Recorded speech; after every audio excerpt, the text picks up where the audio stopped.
Sneha. Good evening, everyone. So we are meeting again on this Saturday for our regular e-Gurukul Pathshala PG Clinic program. Now we have our convener of the project, the whole project which has been going on, Professor Dr. Baldev Prajapati sir. He is the backbone of these sessions. He is head of the department at GCS Medical College, Ahmedabad. Then we have Dr. Srinivasan sir. He is another stalwart. He is Professor, HOD, ex-director of JIPMER, Pondicherry. And he's enthusiastically joined our session from US. So welcome, sir. Then we have Dr. Yogesh Parekh, sir, who is in charge of this project. He is Vice President, Central IIP West Zone for the year 2023. And with me, I have project coordinators, Professor Dr. Nehal Patel, HOD Pediatrics at GMERS Medical College, Sola, Ahmedabad. Professor Dr. Vaishali Joshi, HOD Pediatrics at GMC Goa, and myself, Dr. Kenika, HOD Professor Pediatrics at BJ Medical College, Pune. Today, we have two students from BJ Government Medical College, Pune. They are JR2 students doing their post-graduation in pediatrics at BJ Medical College, Dr. Akku and Dr. Aarti. They will be presenting the case, and they have been guided and mentored by Dr. Takam Kanu, who is assistant professor presently at BJ Government Medical College, Pune. And today's expert is my own student long back and who is a colleague now, Dr. Vikram. He is presently placed as professor of pediatrics at Subbiah Institute of Medical Sciences, Shimoga, Bhadravati. So welcome all of you. And I can see Dr. Dhawal over there. So he has joined.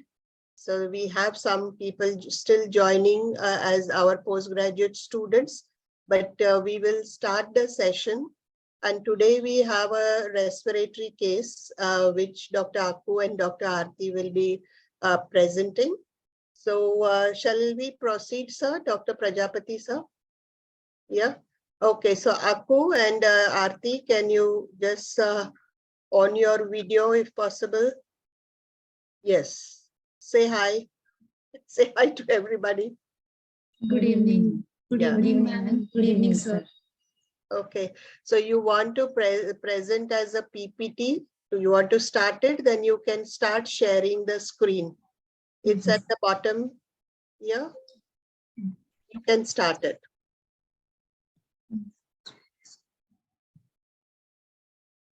Open the PPT and keep, yeah.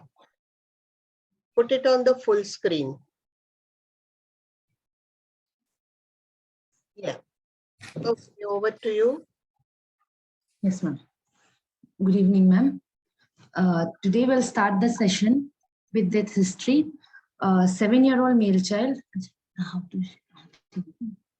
7-year-old male child, second of 2 children, brought by mother. I'll just this slide. Brought by mother with adequate reliability, came with chief complaints of fever, 1 month, cough since 1 month. In the history of present illness, the patient was apparently well 1 month back, but he developed fever. Initially, it was high grade in nature for 6 to 7 days, but has received history of receiving medications in the outside hospital, post which there has been persistent low grade fever. There is no diurnal variation. It is not associated with chills and rigor. It subsides with medication.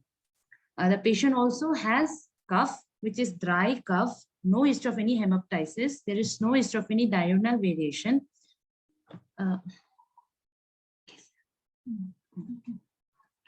No history of associated chest pain, breathlessness. The patient, however, prefers to sleep in the left lateral position since the onset of illness. The patient has history of visiting various other hospitals in view of the same complaints before getting admitted in our hospital. There is no, in the negative histories, there is no history of any weight loss. There is no history of rashes over body, no history of loose stools or vomiting. There is no history of abdominal pain, no history of earache, ear discharge, nasal discharge. There is no history of any allergy. In the past history, there is a history of past admission 1 year back in view of pneumonia. It was a 10-day stay, was kept on IV antibiotics, was kept off O2, and has history of receiving nebulization on that admission. There is no history of other admissions in the past. In the family history, there is no history of any similar illness in the family, no history of atopy or allergy. There is no history of COVID or TB contact. There is history of death of sibling at 1.5 years of age in view of some cardiac disease with chest infection. That is what the mother had said. In birth history, there is no significant birth history. It was a full-term delivery. Baby cried immediately after birth. There is no history of NICU stay. The child is completely vaccinated as per NIS. The child stays in a Pakka house. There is no history of tobacco exposure. And the family falls under modified Kupuswamy scale, class 4. All milestones have been achieved on time, and the child currently attends school at Anganwadi, has been showing moderate performance. In the dietary history, that there is a on calculation, the deficit by 5 grams in protein intake and calories by 100 kilocalories. Coming to the summary, a 7-year-old male child admitted with complaints of fever and non-productive cough since 1 month, with increased tendency to lie down in the left lateral position with significant family history. It could probably a case of given the differentials. The first would be pleural effusion. Can you just stop sharing? Yes, sir. No, it's on the top. Yeah. Okay. Yes. It's Yes, a good thing, Dr. Akku and Aarti, that even you have reached to the various possibilities also, simply from the history. It's a good thing. I think you started that, sorry, in between I had some phone call, but you said 7-year-old male, second of twins, and at present brought with the complaints of fever and cough of 1 month duration. Am I right? Yes, sir. I think forget regarding the history, past history, admission, but suppose you are sitting in the OPD and the child is brought to you with the complaint of fever and cough, as you said, non-productive cough of 1 month duration. What would be the things will come to your mind, and what other questions will ask to the mother or this, I will say, attendant, so that you can have the more information and you can have some idea that where is the problem. First of all, I would like to know, are you in the second year or third year, so that accordingly I can understand or expect the responses that I ask you. So currently we are in second year of our Second year. I think second year is a very good position because you have completed first year, so you are familiar with the subject and working, and still probably you don't have this much, at least reading. So I think whatever you have learned in the first year, you can think, and that is, I will say, good position. And further you can plan that how best we can think. Can you respond that suppose fever and cough, what other things you will ask the mother? Sir, we will like to ask what has been the the nature of the cough, and whether the cough shows any seasonal or diurnal variation, and if there also has been associated breathlessness and chest pain, so as to basically we have to initially start differentiating if it is a respiratory involvement or a cardiac involvement, the cough. Sir, if we are, I think from both of you, are you Dr. Aarti or Akku? yeah, sir, I'm Aarti. Okay, okay.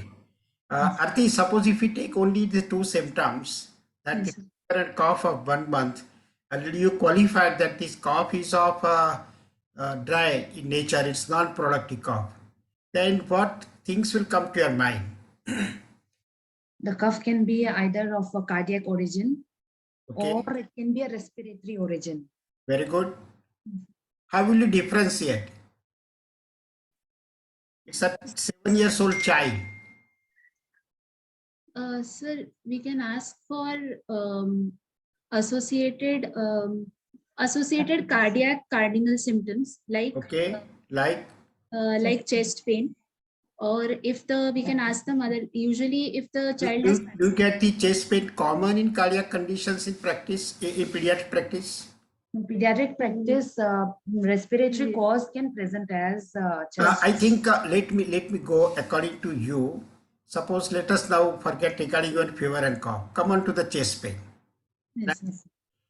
Suppose any child complains of the chest pain, what other things, forget regarding our case, I'm not locating our case. What other things will come to your mind regarding the chest pain?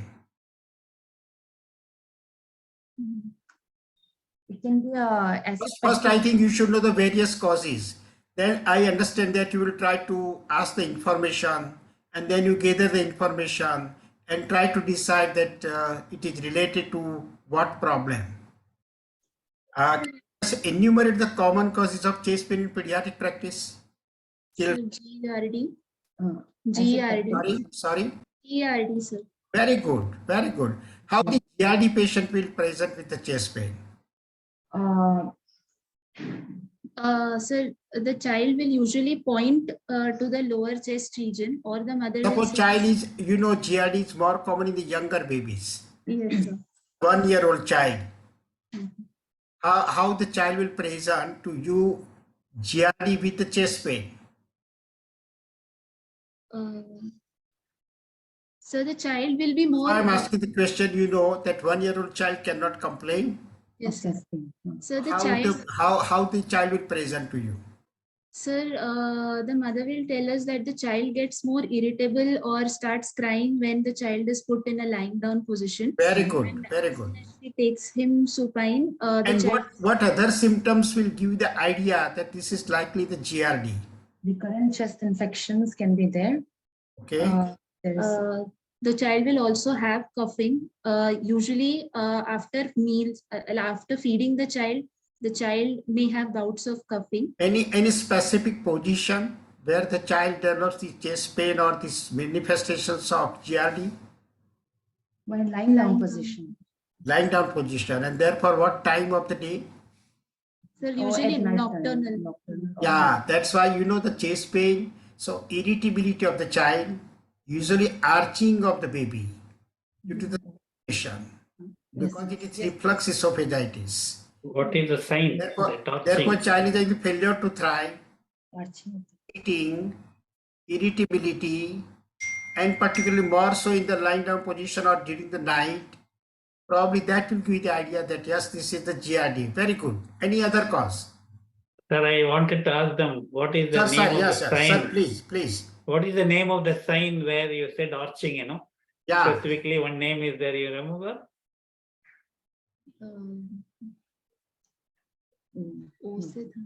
So Vikram will tell you. Tell them. Dr. Vikram, you are muted. Yeah, muted, yeah. Aku and Aarti, is there sand in front of you? Sir, sorry, sand. Yeah. Hand of silence. Sand. Yeah. I think I understand that the second year residents may not be expected. You might not read even at this is the sign. And the point is, you know, once the thing comes to your mind, you should know that try to locate or to exclude. Okay. Any other reason for the chest pain? Suppose if you have taken the GI tract, you know, GI tract is GRD may be the reason for the chest pain, irritability like that. Any other cause for the chest pain? If you take the respiratory system, what are the causes in the respiratory system for the chest pain? Pleuritis. Very good, pleurisy. How will you try to locate that this chest pain is due to the pleurisy? That means what other questions or what other information you will gather? There will be a catch of breath. Yes, very good. The pain will increase. Is there any specific pain during the phase of respiration?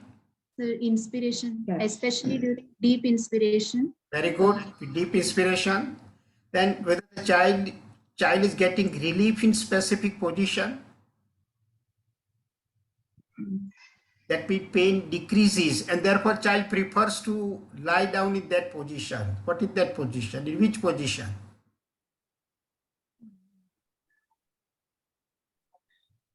The child Lie down towards lie the down affected. on the same side. Suppose left side the pain is there. We prefer to lie down on the left side so that lesser the movement, lesser the pain. So from that simple question, probably you can understand, oh, this is the pleurisy and this is the particularly left side, right? Yes. So Yes, sir. pleurisy is there. Any other reason for respiratory system for the chest pain? Can you start from the skin and go inside? Start Oh, from there the is, skin. yes, Ah. most common is the costochondritis. Very good. And that Very can- good. Superficial costochondritis. Oh, Any reason, condition, common condition related to the lung parenchyma? It presents with the fever, cough, and fast breathing. Pneumonia, lobar pneumonia, that can also present with the chest pain. Further complication in the case of bronchial asthma, which will present with the chest pain. It's a complication of bronchial asthma. Or sometimes it is a complication of the necrotizing pneumonia, where the chest pain is there. Pleurisy already you said. Any other reason? Suppose if the severe bronchial asthma and there is the leak of air, what happens? Pneumothorax. Pneumothorax. So pneumothorax due to any reason can also present with the chest pain. So you now have the so many reasons. The costochondritis common, maybe the pneumonia simple, maybe the pleurisy, maybe the pneumothorax, right? So try to think in this way. But you know, somehow cardiac causes are less common in our pediatric for the chest pain, while in the adults that is the most common cause. But if at all the cardiac causes presenting as the chest pain, can you mention some of them? Pericarditis. Conditions presenting as chest pain. Pericarditis. Very good, very good. Pericarditis, absolutely good. Then, sir, if there is MI, Yes, to the mitral valve. so in case of infective, It is without any problem, just chest pain.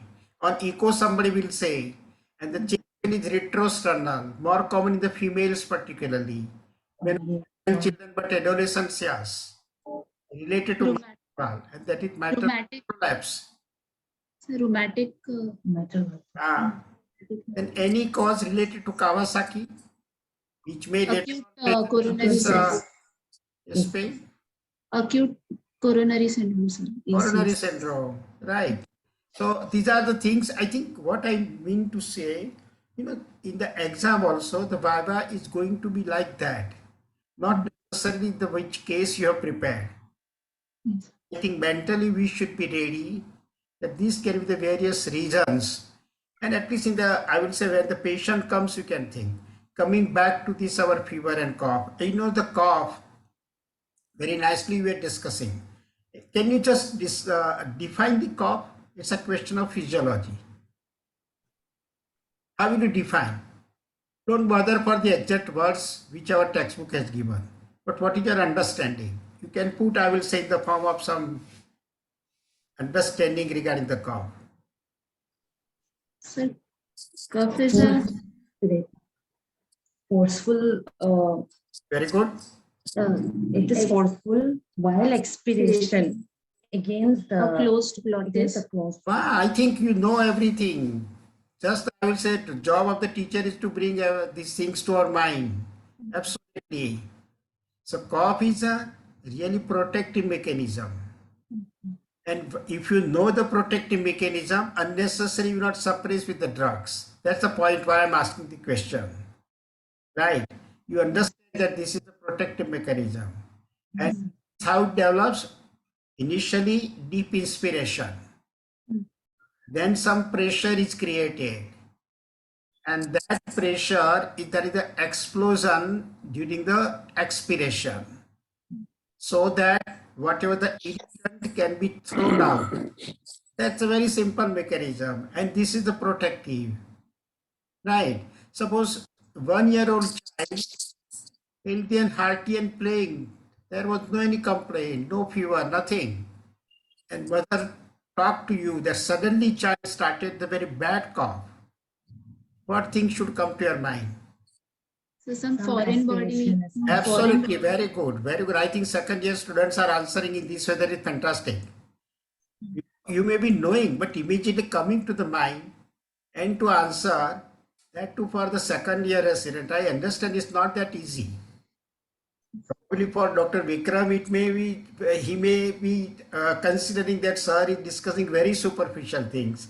No, not at all, sir. These are the things very important. And from this we start. Tomorrow probably you can reach beyond Dr. Vikram. But our story should start in this way. But you are Absolutely, sir. Not at all. I mean, I'm enjoying it, sir. so I think for the students this is very important. Second year students, I will say, they are able to think, their answer, they are, I will say, recollecting. That's good. And I'm sure that if we discuss in this way tomorrow, probably when they come again after 1 year in the final year with the reading and understanding, they'll be definitely having the better. Absolutely. So you are really doing the very good job. Anyway, now fever for 1 month and cough of 1 month. What the WHO guides us regarding cough. That is a case of first differential should come as a presumptive TB. If the patient is So the coming. point is, any cough, what duration can define? So 14 Beyond this time, you should think for tuberculosis in cough. more than 14 days. Yeah, Persistent that means any cough.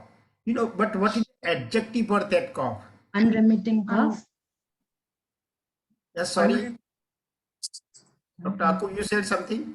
Unremitting Just speak closer to the mic. Fantastic, very nice. You know, in the viral also we can have the cough. Some days, child is better, again comes back, then it may be the total 2 weeks. But in between child was here the unremittent cough. That means persistent cough, more than 2 weeks. If you don't have the answer, just try to think that is it tuberculosis? Fever and cough, tuberculosis comes to your mind. What other things you will ask to the mother so that you consider that likely the tuberculosis now? What is Sir, also history will also ask for history of fever if the mother has noticed that the child's clothes are getting loose, and if there has been any family member within the past 2 years. Arti, first I want to qualify particularly from the symptoms point of view.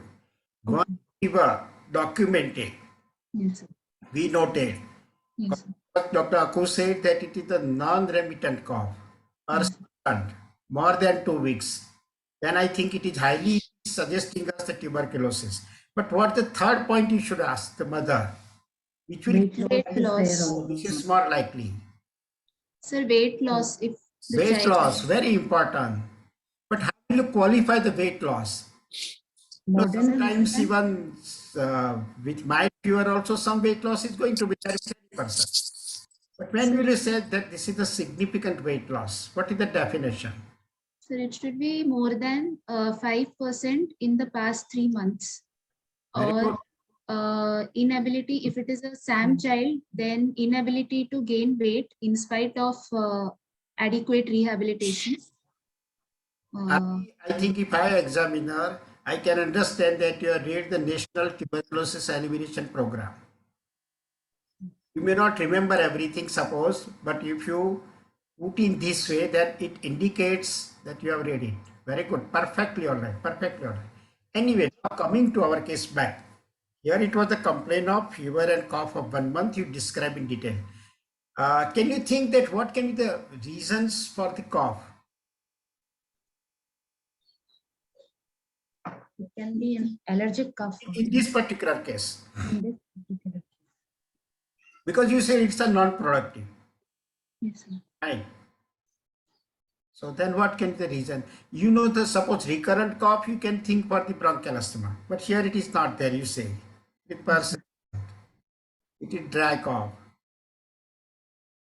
So probably what? It's 7 years, so probably no foreign body. It can be an atypical pneumonia, which does not produce any cough. Atypical interstitial pneumonia can cause cough with fever, non-productive cough. Can you answer me this way? That the respiratory system has the 4 major components. One anatomy point of view I'm asking. One is the airway. Airways. Second is the lung parenchyma. Interstitial. Third pleura. And fourth, what Dr. Akku said, interstitial. And you know, every component anatomically, whatever may be the disease, they have very specific some symptom complex, which will give you the idea that yes, this is the airway problem, whatever it is. This is interstitial. This is pleura. Like that, I think let us understand first this thing. Can you qualify that what will be the manifestations of airway disease?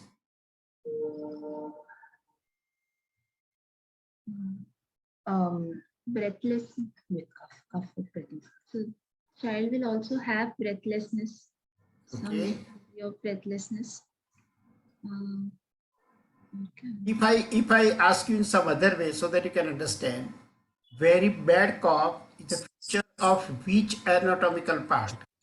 Respiratory. Is it airway? It is an MCQ question. It is lung parenchyma, it is interstitium or pleura.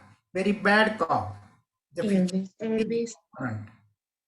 Sir, if it's a very bad cough and if it is the onset has been sudden, then we can think of an airway pathology like in laryngotracheobronchitis. Very good. Whatever it is, but airway disorder.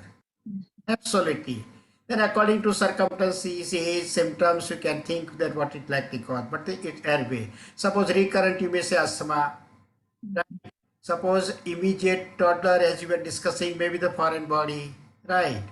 Or even suppose if it is any other thing, suppose some tuberculosis we are thinking, then what can be the reason for the tuberculosis for cough?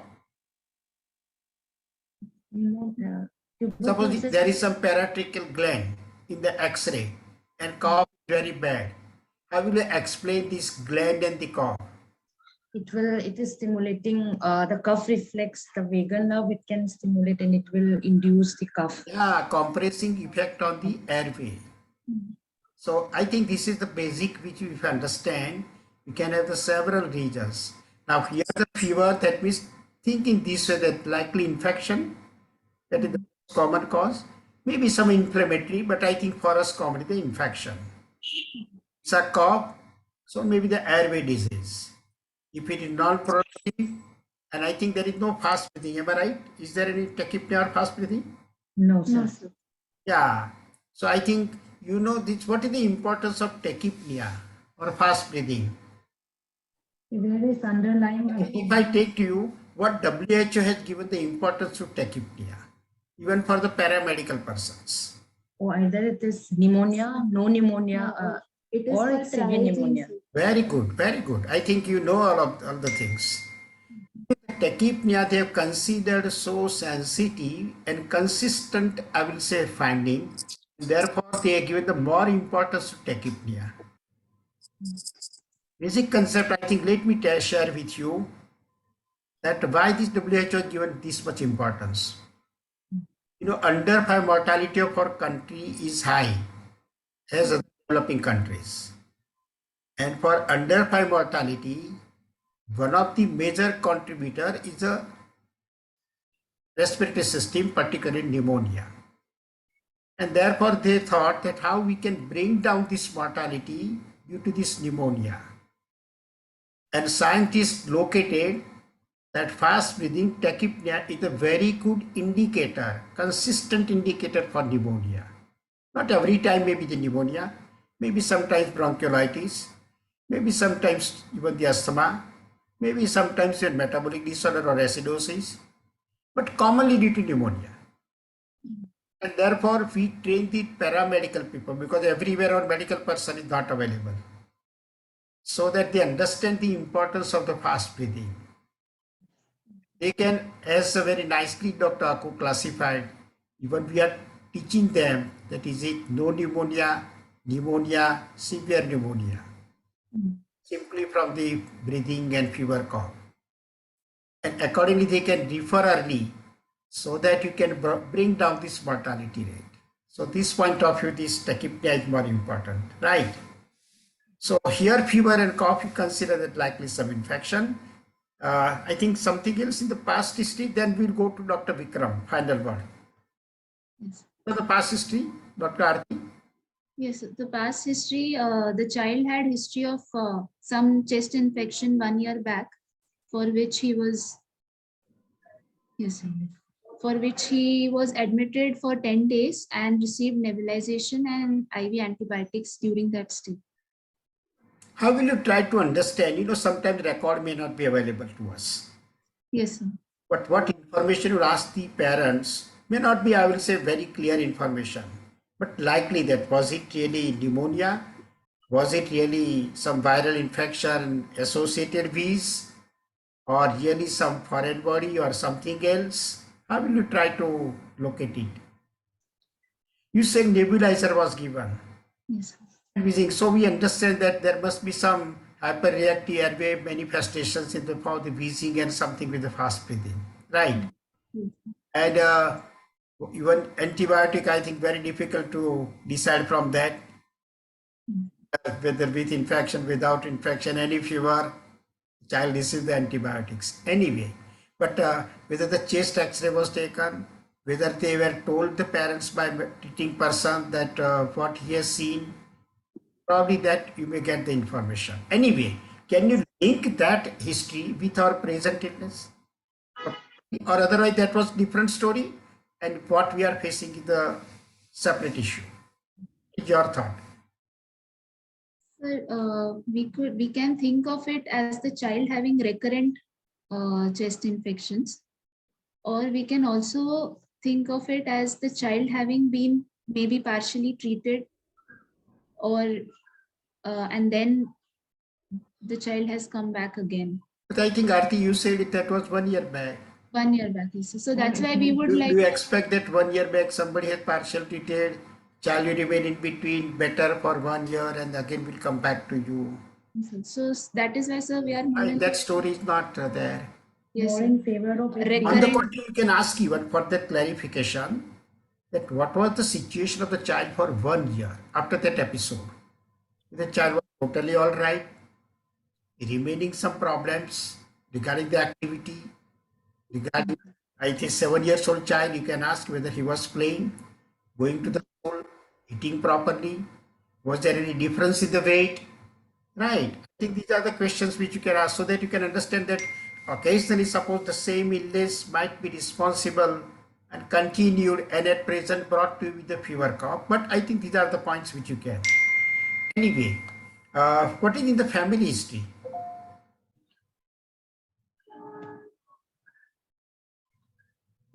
Family history, you mentioned something? Yes, sir. family history, positive history, there is history of death in of sibling at 1.5 years of age in view of some cardiac disease with chest infection. Due to what? Sorry, Dr. Aku? With mother, according to mother, by history, she is saying that the child had some cardiac disease and had some chest infection, because of which the child expired at 1.5 years of age. And another one? And another one is there is no history of similar illness in family, no history of any atopy or allergy, no history of COVID or TB contact. Okay. So I think, how would you like to link this family history with this present issue? Is it having some relationship or nothing to do with that? Because that was a different issue with that child and this child has a separate problem. What is your idea? Cardiac too. So this, I think, this is a separate issue, not related to this problem. Or else, if this child, our patient would have been having repeated chest infection in the earlier stage, we could have related that to the socioeconomic status, or even some congenital problem. But the presentation of our patient is at 7 years of age. So, sir, we don't think that it might be related to that. Okay, so you are considering that both issues are different. Yes, sir. Have to establish the link between these two. Okay, fine. So now what will be your thought process ultimately from the history? You are given some conditions, but ultimately you give the justification. So I think Aarti, first, can you take it? That what will be your summary from the history? Yes, sir. Because we have discussed, I think, almost everything. Yes, sir. Because the child has presented to us with fever, non-productive cough, and the mother saying that he has an increased tendency to lie in the left lateral position. So, sir, we are mainly thinking of pleural effusion or a bacterial, a bronchopneumonia. What you said, bronchopneumonia. Yes, sir. Yeah. That's why I'm telling the Nowadays, students, people, yeah. always the students are actually giving the ideas to the examiner that you should ask these questions. Yeah, there are some people, purists in respiratory pulmonology, they don't like the term bronchopneumonia. It's no longer used. This is a comment from sir. Now understand, right? Yeah. I think bronchopneumonia, that too. I'm sure that Dr. Vikram will clarify. Keep these issues with him. I think at this juncture, let us take now the help of Dr. Vikram. He will give the, I will say, fine tuning to our discussion and he will take it further. Dr. Vikram, you can take it, please. Thank you, sir. I mean, there is not much for me to add here because you have discussed practically almost everything that a second year student needs to know. However, I thought let me just discuss 2-3 points with Aarti and Akku. Well, Aarti and Akku, good presentation, and you've answered sirs most of the questions. That only means that your basics are quite good and you're on the right path. However, if you could just summarize, I mean, if you look at your summary, it is always preferable, and I would expect from my postgraduate student to summarize based on anatomy, pathology, and etiology, and maybe if there is a functional problem, functional deficiency. So if you were to summarize based on the anatomy, pathology, and possible etiology with functional disability, how would you do that in this child? Because I thought sir has discussed all the basics. Let us come from top to bottom. So, sir, we start with that anatomy involvement. Based on what sir had told us, most probably the part that is involved is the pleura, because the child is lying in that left lateral position. So that left pleural area is involved. Airways, parenchyma are mostly not involved because the child is not breathless. Okay, so breathing difficulty. So you think the problem is in the pleura. So the anatomy is in left pleura. Yes. Okay, so specifically would think that because of the child preferring to lie on the left decubitus and then predominantly a irritating type of cough, right? Yes, sir. Dry cough. Yeah, irritating dry cough. You think it's the pleura that is at fault. Okay, so what are the other clues you have on history that it could be pleura, or it is not, as sir said, airway or parenchyma or other parts of the respiratory system? No diurnal variation. See, you will have to always keep in mind the age of the child. Yes, sir. So we'll discuss specifically for this child. Do you expect any diurnal variation in a 7-year-old child? No, it can be noticed by the mother. Mhm. If it's very specific, then mother themselves will tell us that the child is coughing more at night, child is coughing more in the morning. Okay, so in that way, what would you like to know from the mother? The most important questions you would like to ask is, in what way has the cough affected the child's routine activities? That is a question wherein you will get most of the important answers from the mother. So have you asked this question, and what are the answers you've got from the mother? In what way has this affected the child's routine activities in the last 1 month? His, sir, Only he nocturnal nocturnal. Do you think it makes any sense to ask this question? Yes, sir. So what would you expect in this child? I mean, Sir- did you get the question? Can you repeat the question? Yes, sir. In In what way has the cough, in what way has the symptoms affected the child's daily day-to-day activities and lifestyle? Absolutely. So do you think this would give you quite a lot of answers? Yes, sir. Yes, sir. We Yeah. will know about that severity. If that is actually the primary issue, complaints or Yeah. not. Because, I mean, do you think this is an acute process or a chronic process or a subacute process? Chronic. Very likely chronic. You are dealing with something that's been going on for more than 4 weeks, right? Yes. Yes. So with respect to respiratory, when do you call it as chronic? More than 3 weeks. Anything that, you don't have specific definitions for it. Anything that lasts beyond the normal period during which it should settle down. You can think it as 4 to 6 weeks. Yes, sir. Okay. Nowadays, so anything, more often they are considering 6 weeks. Initially it was 4. Now they extended it to 6 weeks. Yeah. yes, sir. And one So- more point, can I ask this? Please, thing? sir. Please, sir. Yeah, regarding your mentioning, that child is preferring to lie down in a particular position. Yes. You must also specifically mention whether it has affected the sleep pattern, whether during this thing, that what does it mean? If the child was initially sleeping well and nowadays even the child is not getting enough sleep in the night, what does it mean? That means effusion you mentioned, no, pleural cause, Yes. there may be increasing effusion. Yes. Yes. Okay. Tuberculosis effusion may not be very acute and it will not be massive. Gradually it will this thing. So that you can add. Of course, your history is very good. So you can mention whether there is any deterioration and it affected the sleep pattern. Excellent, sir. So I was about to come to that only. Thank you so much.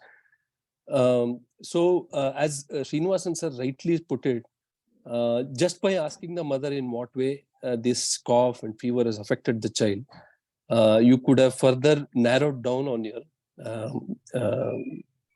differentials.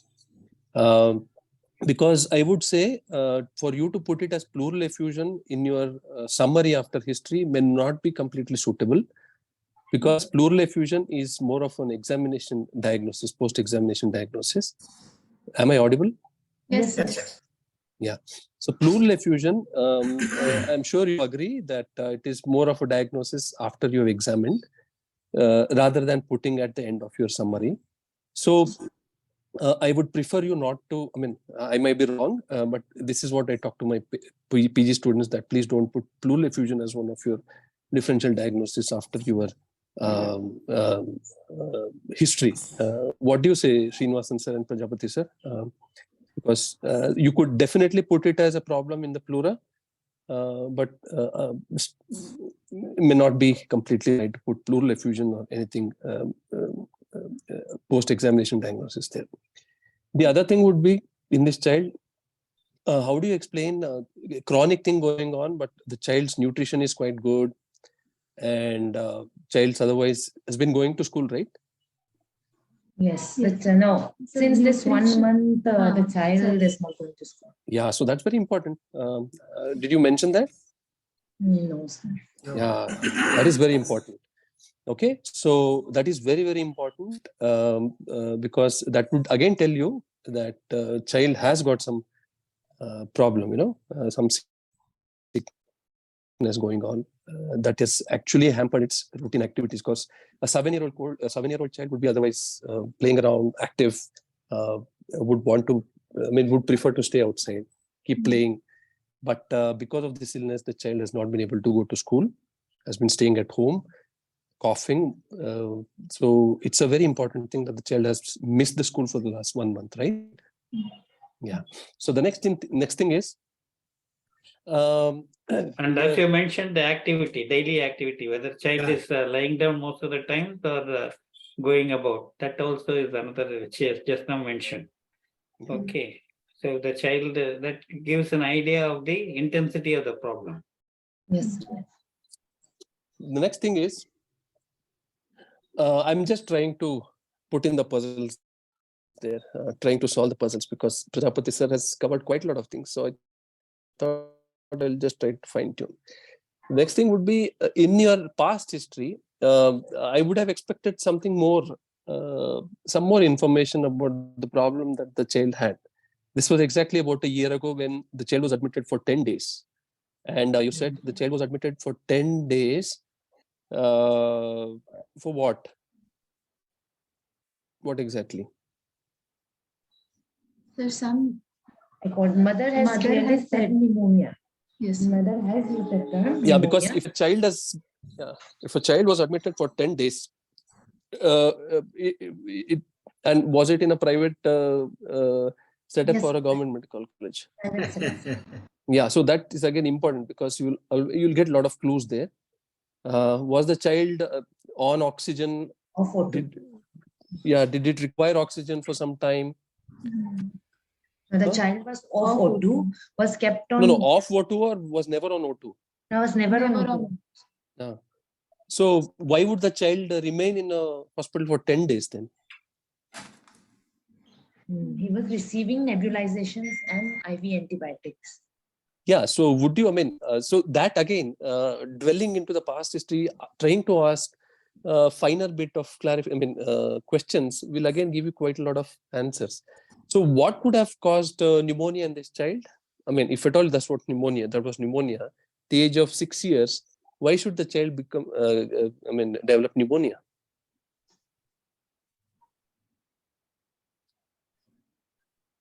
Was the child, was the child vaccinated? Our child is vaccinated. Vaccinated against pneumococcal? Pneumococcal. So these are certain things that you'll have to ask, because though all of us follow the national immunization program, there are few who go out and get certain vaccines. So pneumococcal vaccine given or not, we know that in the last 1.5 to 2 years, intensified mission Indradhanush, even universal immunization program, all are getting pneumococcal vaccine. But when this child was growing up, this child must not have received pneumococcal vaccine, right? Yeah, of course. Vaccination history is important in this child, because if you're talking of two lung infections, both the time, first time again, an invasive pulmonary infection, right? It was an invasive, if you go by pneumonia. And again, this probably some infection of the lung or whatever, respiratory system. So you will have to definitely delve into vaccination status, especially pneumococcal vaccine, whether the child has received or not. The reason why I'm asking you is because if the child has stayed in the hospital for 10 days, just for the sake of nebulization and IV antibiotics and never required oxygen, is not very, not very convincing. Why should the child stay for such a long time? So saying that, because when we asked, she is saying that oxygen, because here she knows he was on oxygen. So when we asked her if it was there similarly there in that hospital, she said when we asked if he was on similar equipments like the nasal prongs that we had used. Not on oxygen during the last admission. Yes. So she is specifically saying he wasn't on oxygen. Okay, so you could just then say that the child remained in the hospital for completion of IV antibiotics for 10 whole days. If it was an invasive pneumococcal infection, also an invasive pulmonary infection, right? Okay, then the last thing I would like to know is, you mentioned the diet history that the child is almost sufficiently nourished, you know. This is your pre-morbid dietary history, or during the last 4 weeks dietary history? No, it's a pre-morbid. So what has happened to its nutrition now? Or what is its appetite and all now? Appetite. Sir, actually that appetite is, initially it was reduced, but the initial 6 to 7 days when there was very high spikes in fever, it was reduced. But after a while, according to mother, the child is only coughing and is eating, playing well properly only. Like after those initial days are over, like 10 to 15 days, but the child is still coughing. But the appetite has improved according to mother. But the child Okay, is so still... what are some causes of cough? I mean, especially at this age, cough going on for more than 3-4 weeks, apart from tuberculosis. Sir, allergic cough. No, you'll have to be specific. Allergic cough is what? What is the commonest cause? A cough that can last for more than 2 weeks in children. Other than fever. Most commonly, it's a post-viral cough syndrome. You see quite a lot of children with post-viral. What viruses? Your parainfluenza. Okay, parainfluenza. You have nowadays, I don't know whether you've read of Boca virus, human metapneumovirus. You also have influenza A. Of course, beta coronavirus. No? So most of them have had cough for going on for more than 2 to 3 weeks. So post-viral cough syndrome is a new thing that has come up.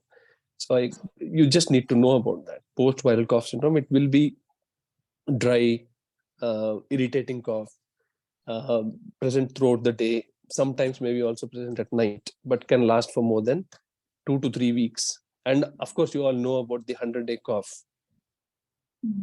What is 100-day cough? Sorry. Where do you have 100-day cough? Whooping. Yeah, pertussis, no? Pertussis. So you can also have what is called as pertussoid cough. What is that? Where do you find pertussoid cough? And that can also last for 2 to 3 weeks. Like pertussis. Yes, pertussoid you find specifically in adenoviral coughs, okay? Adenoviral syndromes. Now we are seeing quite a lot of adenoviral disease across the country. In my place, at least, there are a lot of adenoviral, and they come with dry, hacking pertussoid cough. Even para-influenza virus can come with pertussoid cough. Okay, yeah. So, so these are certain things that I just wanted you to know. Let us see what are the examination findings that that can correlate with your history. So I would like you to say that it's a 7-year-old child, absolutely all right till about a month ago, right? Absolutely all right about a month ago, was attending school, doing all the routine activities. Since a month, fever and cough. Fever has slightly come down, but cough has been persistent. Right? Am I right? Yes, sir. So fever is more or less come down after the initial 1 week. But cough is persisting. Yes. And there has been no improvement in the coughing episodes. Neither deterioration nor improvement. But the cough has more or less remained the same for the last 4 weeks. Yes, sir. With the previous history of one probable invasive pulmonary infection requiring 10 days of admission. So you would put the anatomy as pleura. Left-sided pleura. Okay, so possible pathology? Is it infectious? Is it purely inflammation? Is it infiltration? Is it infectious inflammation? Did you understand the question here? Yes, sir. Yeah, so what is the pathology you think? So more likely infectious because of the fever component also that has been there. Okay. Um, So you think it's infectious inflammation? yes, sir. Yes, sir. Okay. Infection. Okay. What could be the etiology? Most common organisms that can cause chest infections in this age group, more than 5 years. No? It's The streptococcus pneumoniae. Okay. So how would you justify streptococcus here? Can streptococcal infection of the pleura go on for 4 weeks? It Yes, have been sir, very we- toxic. The patients. And very Yeah. short course. when- So definitely not streptococcal. Is it bacterial? First of all, is it bacterial? So actually, the child had initially when the child had fever, the spikes were high grade. Mm. So and then they visited some hospitals outside. They Mm. were given medication. Mm. So if we could, like, if it was a bacterial infection and they had Mm. received antibiotics, it could Mm. be one of the reasons why the fever came down. Okay. It became low grade. Okay. They are not very clear with what were the medications, or like Okay. those are not available for how many days. Okay. They, Okay. You mean to say the child was partially treated for some streptococcal infection? So some infection is still remaining in the pleura, which is causing the problems, is it? yes, No. No, it could be. it could be some. Like we have, No. Because you will have to go back and try to find out the host factors responsible for, what are the host factors, in which way the host reacts to cocci. Okay. So the way the host reacts to cocci, that is either diplococci, staphylococci, pneumococci, is completely different than how the host immunological system handles other organisms. So that is almost not there. I mean, maybe you can go back and try to read immunology and microbiology. Your body will never handle or will never allow the cocci to remain there for such a long time, or in a state of low disease or low infectious state. It will never allow. Either it will be completely sealed off, or the fever will continue, or it will open up, because the neutrophils can easily recognize it. Okay, it may not be able to kill it, but it can easily recognize it and can curtail it, but may not be able to completely kill it, be it staphylococci or streptococci or any other cocci. Predominantly because they're not intracellular, no, they're extracellular. So it can be easily seen and it can be killed. So streptococcus is out. What else could it be?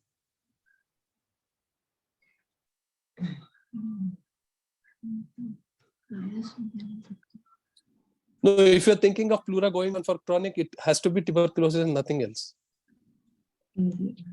But initial spikes, how do we explain that? Yeah, that's what I'm asking you. If it is a TB, Hmm. then initial Hmm. there should have been a history of chronic weight loss should have been there. Hmm. And there should have been no initial spikes. It should have been a low grade fever. Hmm. So, I too don't know. Maybe Prajapati sir and Srinivasan sir need to pitch in here, because partially treated infections, partially treated either streptococci, staphylococci, be it MSSA or MRSA, whatever, would never go on linger for such a long time. For a child to develop slowly progressing problem in the pleura for almost 4 to 5 weeks without affecting, without having fever as a major symptom and only having cough. Because you told my name, I can comment. Please, sir. Yes, sir. Yes, sir. Yeah, because nowadays the antibiotics are quite good in managing some of these respiratory acute bacterial infection. So if proper dose and proper intervals it is given, usually they'll clear off, especially in a child who is otherwise growing well and having adequate diet. Okay. So it's unlikely that it will be prolonging. Okay. So because the response of these pneumonias are very good in these things. Otherwise, child will be deteriorating very fast and they'll have more problems. Complications. So yeah, the child has been going around actively and then lying down sometimes, especially as you mentioned, a particular position, we have to think of tuberculosis as a possibility. Okay. But of course, the only point is, so it has been 1 month only, so the definitive weight loss is not there. If that is also in addition, then we can definitely 100% say yes. Okay, thank you, sir. I think before we go for the examination, a very good discussion has taken place. Fantastic, and I think students should remember Dr. Vikram has taken these very important aspects of the basic science. I would like to draw attention to 2-3 points from this discussion. Number one, particularly for the students, that whenever the question comes of any chronic illness, always go in the details of activity of the person. And that will give you the severity. Suppose even for adults also, if your teacher is having some sickness but attending the hospital, that means the sickness is not that severe. Definitely. But absenteeism from the school for any illness, it gives us the idea that this illness is significant. That gives the severity of the illness. So that always you should ask. And even that's why I was even touching that point that for 1 year also, for 1 month this problem is there. But if you ask the mother that since 1 month not going to school, but before that going to the school regularly, sometimes mother may admit that not regularly, going for a few days, in between taking some leaves or not able to go. And again, that indicates that in between also he was not well. I think this history we should go in the details. I think before I go, Srinivasan sir wants to say something. Sir, please. Sir, you are muted. It's also important to ask, whether X-rays were taken. I'm sure they would have taken X-ray, and whether a subsequent X-ray was taken, and they would have told the mother. So that aspect also you can bring in. Yeah. Okay. So it's not only you are talking about drugs, but how many X-rays were taken, if it is, and one at this thing at the time of discharge, whether the doctor is, nowadays doctor is supposed to inform the patient whether it has been totally, So if that history is taken, that will given this. So there's nothing wrong in asking this investigation or what has been done in the hospital, whether how many X-rays were taken. Repeated X-rays were taken means that child is probably having some severe pneumonia. Yeah. But if only one X-ray was taken at the beginning and again at the time of discharge another X-ray, you can ask what did the doctor say about this thing. Okay, yes. Yes. So the point is, You point agree, Dr. Vikram? It is there's another information you can collect. Yes. Another point which I want to draw the attention of every student, even those who are attending, I would like to remind you one important study which our National Tuberculosis Elimination Program has also taken this study for qualifying the cough. That is very important in African, some country, it was studied, particularly the cough for qualifying tuberculosis. Mainly 3 types of the varieties of cough we are facing in the practice. As Dr. Vikram was telling, which starts with a fever and very bad cough, and then even the fever will disappear, but the cough persists for a few weeks even. But that cough gradually decreasing in the intensity. That gives the idea that this is the post-viral prolonged cough. But another variety that the cough for a few days or weeks, in between child is all right, either with some drugs or something, and then again cough. That is the recurrent cough. If you define, if you qualify, that indicates that this is the bronchial asthma or hyperreactive airwaysome disease. But what Dr. Aku was qualifying, that is very important, non-remittent, persistent or chronic cough for more than 2 weeks, that is tuberculosis. So what actually I wanted to convey, that simply from the history try to qualify that cough in your patient, what does it indicate? So that always I think we should go in the details. Another thing, in this patient, even as Dr. Vikram was asking you, whether this is an infective or inflammatory condition related to this present situation. You can say that here the particularity is restricted to only the respiratory system, the manifestations, and therefore likely the infection. It is a non-infective inflammatory condition like some collagen disorder, where also the pleural effusion and some problem can occur. But in that case, it will not be restricted to only one system. Involvement of multiple systems is very common. And then that would give the idea that this is rather than the infective, some non-infective inflammatory condition, collagen, occasionally malignancy or something like that. Right, or sarcoidosis, these type of the disorders should be considered. So I think that are some very important points we have brought out. I think in the history summary, I would like to remind to the students, you should go for the repeated exercises for this summary. Summary is not the repetition of the same points which you have discussed in the history.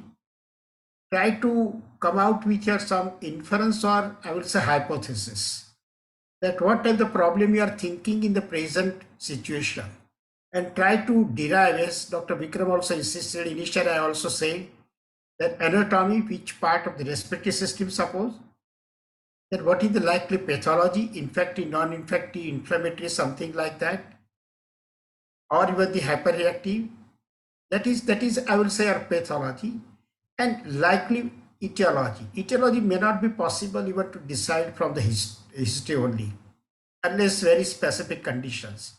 But at least you can, and that too also, then it is progressive, non-progressive, deteriorating. What is this progress of the disease? And even any function compromise of the system or some complications. I'm sure that you can derive from this history. Suppose simply if you have to come out with this summary in this case, you can say that a 7 years old child, male or boy, presented an illness of 1 month. I think 1 month, again use the adjectives. It's an acute, subacute, chronic, try to qualify. That will be the idea that what type of the disorder you should consider, right? Here I think it's a borderline, but you can say that subacute to some chronic condition, mainly presented with a fever and cough. Later on, fever has declined, but the cough is persistent, and particularly the chest pain, and child prefers to lie down in the same position. I think this is a specific characteristic of the pleural involvement. And if this pleural involvement, then I think most common condition, most common problem should be mesothelioma, where other things are rare, therefore likely some fluid collection. And if the fluid collection with this chronic condition, in the absence of some manifestations of pneumonia, it should be pleural effusion. If at all it is, I think more likely I would like to consider the tuberculous etiology. If you go in this way, I'm sure that that is the convincing. I think another point in the discussion which I would like to clarify, tuberculosis, I think Dr. Aku was trying to explain. Most of the tuberculosis manifestations are in the form of the mild or gradually progressive, and it takes more time. So most of the time fever is mild and moderate or something, not high grade fever in tuberculosis. But yes, tuberculosis pleural effusion can present with a high grade fever. The reason is, it is not that infect, but it is a hypersensitivity to the tuberculin. It's an immune mechanism, and therefore it presents with a high grade fever. Another thing, if you know that tuberculous pleural effusion, rather than the malnutrition, it is known in the healthy children. because your immune system is working very well. Immunologically, they are not incompetent. And many a times it is more common even in healthy adolescents. That type of presentation is known in tuberculosis, which presents in the older children, usually nutritionally good, immunologically competent, and may present with a high-grade fever initially, and then the manifestations of the plural environment. I think that type of the story is known, that if you keep this presentation in mind, that will help you for considering these differentials in your discussion. Am I right, Dr. Vikram? Okay, I think if I remind again the students, what is the importance of history? More than almost half of the time we have taken only in the history. And therefore, I think when the students are taking the history, that means they should take more time for the history taking. And many times it will be rewarding rather than your chest with the CT scan.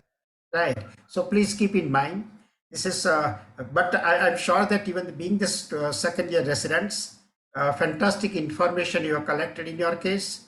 You responded very well, even to me, to Dr. Vikram. And I understand that at least to stand being the second year, that is good. That itself is credit. And that to interact with this confidence, definitely it is quite appreciable. You are really doing very well, and I'm sure after 1 year, again, I am going to be there with you. And I will see that your performance is definitely a change. Dr. Aarti, can you share your PPT for the examination?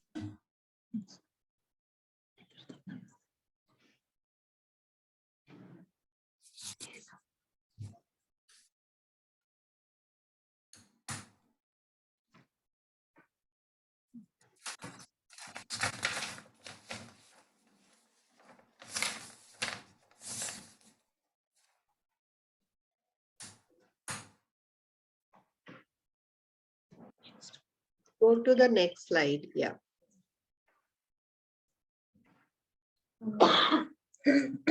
Examination, the height of the child was 103 centimeter, which is less than 3 standard deviation.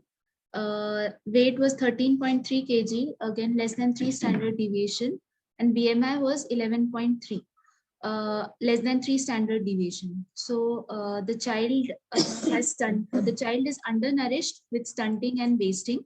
The head circumference of the child is 44 centimeter, which is less than 3 standard deviations in microcephaly. For the child, the mother's head circumference was 50 centimeter, which is also which also comes under microcephaly for her age. So we think that the microcephaly is most likely constitutional. On general examination, the child was active, oriented. The pulse was 90 beats per minute, regular, volumic, with no radial or radiofemoral delay. All central and peripheral pulses were well felt. The BP was 102/68 in the right upper limb in sitting posture. Respiratory rate was 30 per minute, regular, abdominothoracic with no signs of respiratory distress. The SpO2 was 95% on room air. Child had, there were bilateral cervical lymph nodes were palpable. They were 3 to 4 in number. Mobile, soft, non-tender, non-matted, about 0.5 to 1 centimeter in size. On head-to-toe examination, BCG scar was present. The child had a cachexia look. There were no signs of atopy. The skin is normal. The spine, limbs, and genitalia of the child were normal. Coming to the respiratory system, on inspection,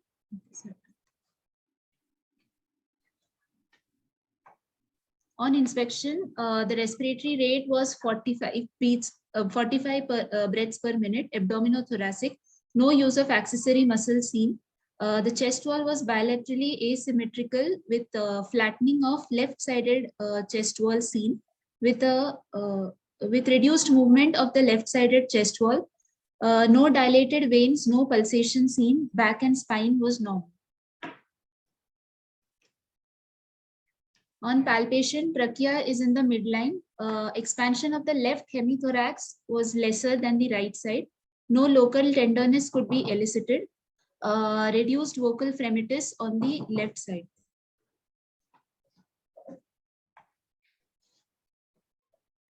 On percussion, significantly in the left infraclavicular mammary, inframammary, axillary, infraaxillary, inter and infrascapular region, the note that we got was dull. The right side, all the areas were resonant. On auscultation, bilateral vesicular breath sounds were heard. There were no added sounds. Again, significantly in the left sides where we got a dull note, the air entry was reduced on all of those sides. And in axillary and infraaxillary region, the air entry was absent.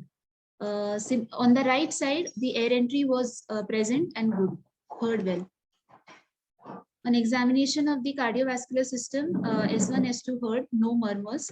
On per abdominal examination, it was soft, non-tender. CNS examination was within normal limits with no signs of meningeal irritation and no neurologic, no focal deficit. And abdominal examination is not only important to say soft, non-tender, but also mention liver and spleen. Yes, Yeah. no. Okay, Yeah. so because many times these children with so much of malnutrition, you said, they may have disseminated. So it's always better to mention what is the liver size and other things. Just not only enough if 2 points you mention, soft and this thing, but you must mention whether organomegaly is there. Okay, yes. Karthik, can you stop sharing now? That's why in the history you must have mentioned, you are mentioning about development, but always tell about growth.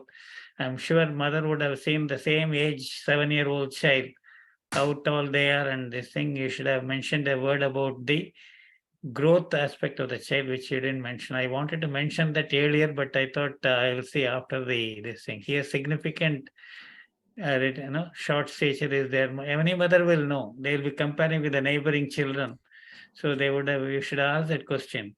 What do you feel about the child's this thing? Because he may be the shortest in the class.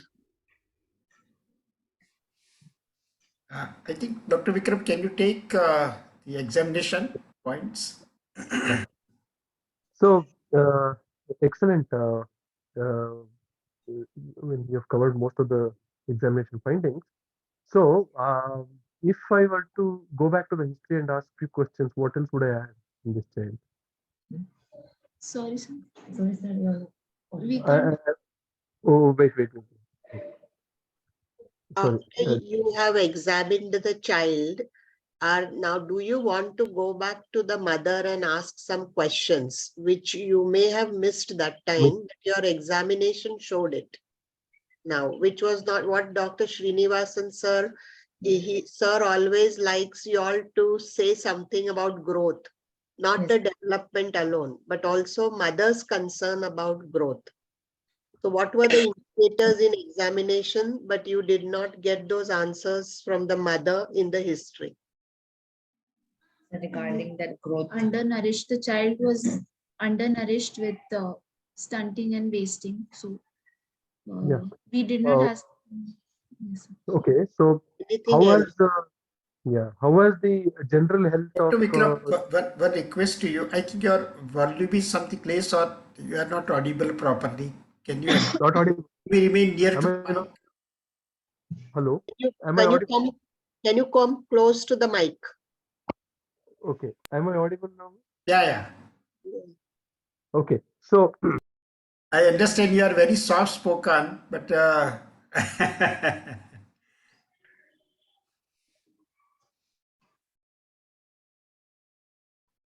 Where has he disappeared?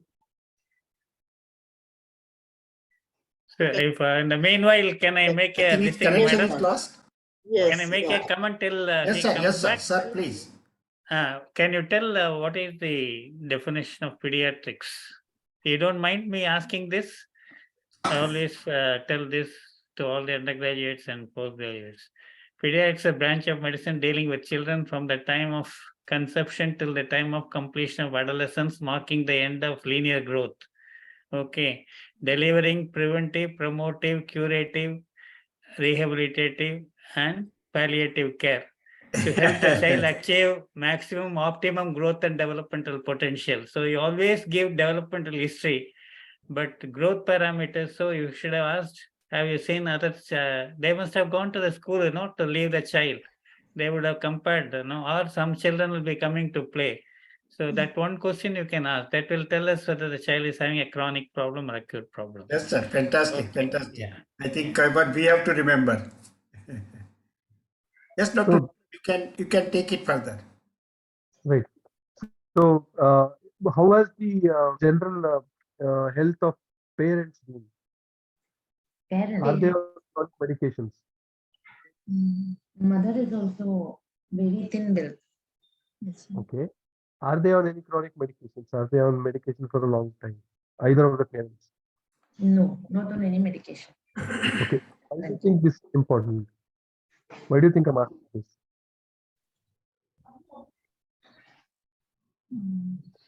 Your voice is not that clear as it was earlier. I don't know what is the problem. Yeah. Hello, can you hear me? Can you Yes, hear me? But Vikram, it is going down in volume and like it is not consistent. Are you outside somewhere? Previously, we never had any this thing so clear. I think there is a difference now that, as the volume comes down and this thing, not. I think Dr. No, Dhawan is also there. Dhawan, you can keep your video on and participate in the discussion. I have seen you past also. basically the same thing I'm continuing. I don't know what is happening, sir. Anyways, No, so no problem. Please go ahead. yeah, always keep HIV in mind in this child retrospectively, because they've already lost a child. Don't know what is the cause of death in the child. Are you able to hear me? Yes, Who sir. and Ash? Yes. Yes. Yes, sir. Yes. Yeah, so that in that way, trying to know the general health condition of the parents would give you a lot of clues. Because if either of the parents or both of the parents are not doing well, are on certain medications, they're trying to hide it from you, or they just don't want to tell you what exactly is going on, and the child would have the other child has died because of something which they want to hide. And looking at this child, the child has though the nutrition intake is quite okay pre-morbid, but look at the growth status, child is significantly undernourished. So always keep HIV in mind, because HIV is a great masquerader. Thought he's trying to come HIV because they won't like to tell. Still it is the stigma is there. So indirectly, of course, they have to find out what is the status of the mother or father. Yes. Okay, good. It's a very good point, Dr. Vikram. I think just with that reference, Dr. Vikram, in your Right, sir. presentation, Aarti, the growth chart is lacking. I think growth chart was not there. Was there? Sir, we have Anthropometry, but Yeah. to plot on the growth chart is very important. Always. Not only that, nowadays, Always that, sir, nowadays, even Anganwadi workers, they have the maternal protection card where they have to this thing and they have to inform the parents. I hope this going on in various, but most of the states, they are following it, mother protection card where they have the growth charts and also what immunization to be given, what diet to be given. Okay, all these informations are given in a picture and it is given by all the primary health centers to the Anganwadi workers to mark. So it's very important that we talk about the growth. Yeah. Have you plotted it on a growth chart, Aarti? yes, ma'am, but we haven't put the Put it in picture. the Okay. All Please right. keep in mind. Please keep in mind. Yes, Dr. Vikram. You are muted.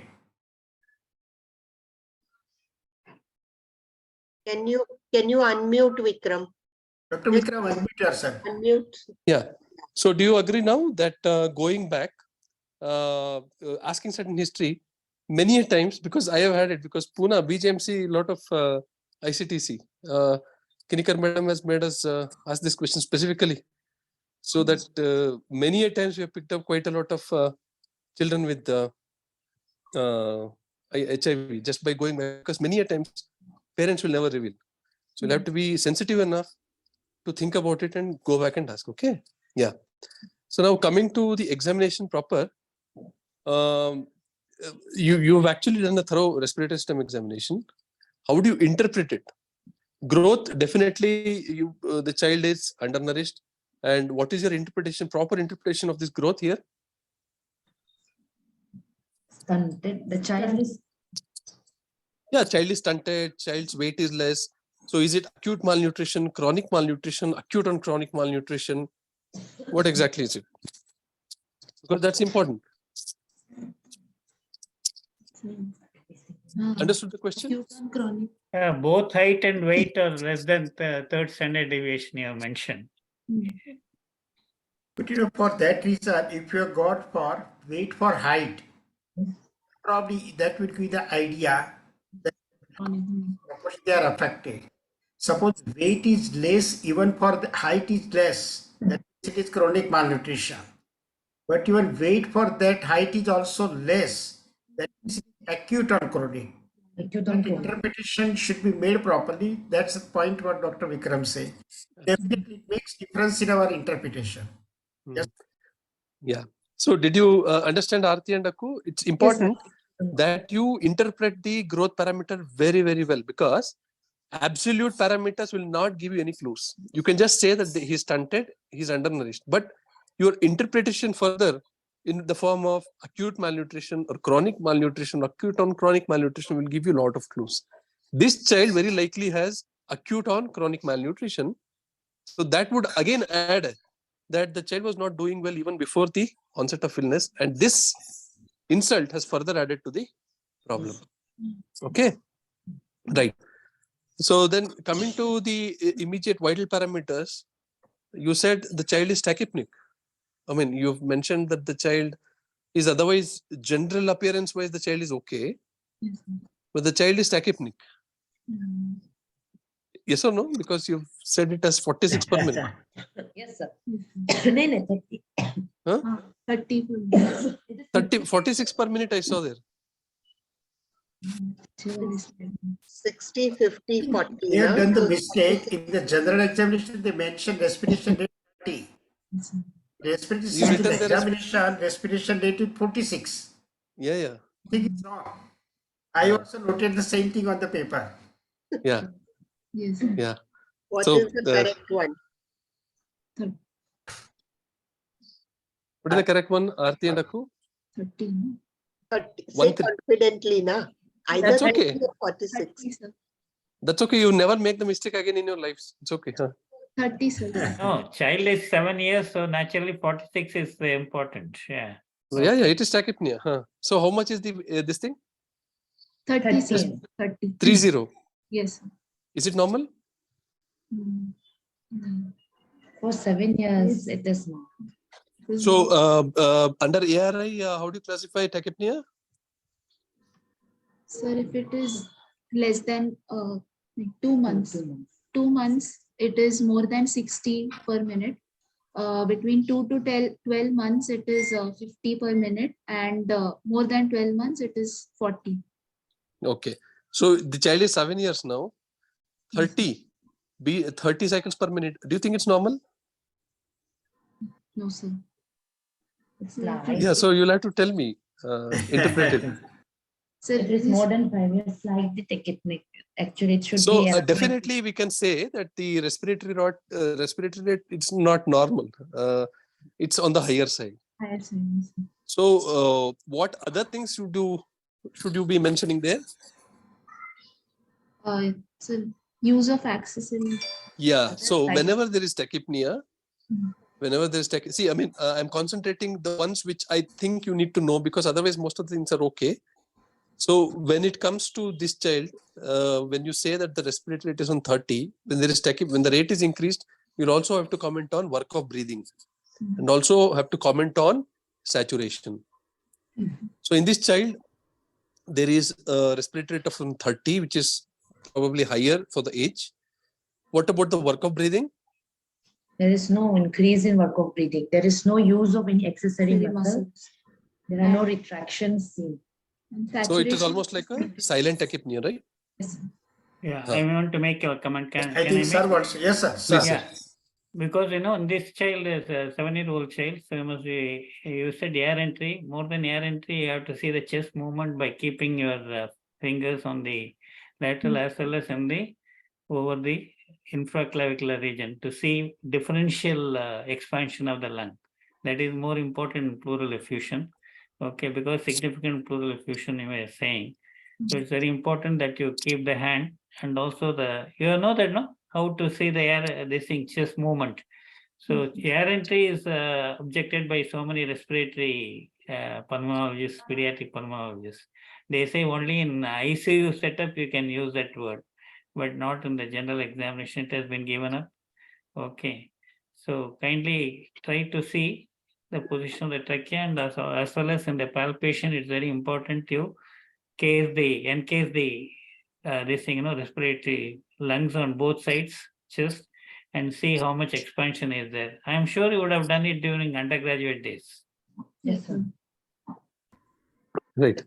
So you say that the child has 30 respirations per minute. What is the type of respiration in this child? Abdominal thoracic. Sure, abdominothoracic, 7-year-old child. So what is meant by abdominothoracic type of respiration? Like first day. When the child is using more of diaphragm than the intercostal, right? So Yes, sir. is it the same Normal for happening 7 here? years? No, 7 years should have. More than 5 years should have. Thoracic. What exactly? Because see, all these things will give you a lot of clues. If the child has tachypnea, and if you closely observe, if the child is splinting on one side, what is splinting? Lying down on that. No. Area. Splinting. What is splinting? The child is not trying to completely inhale.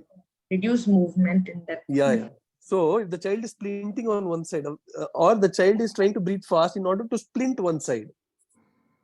Maybe if the child is breathing or trying to inspire more, one part of the one side is paining. That's why probably the child must be breathing fast. It's called a splinting. Are you understanding the point here? Yes, sir.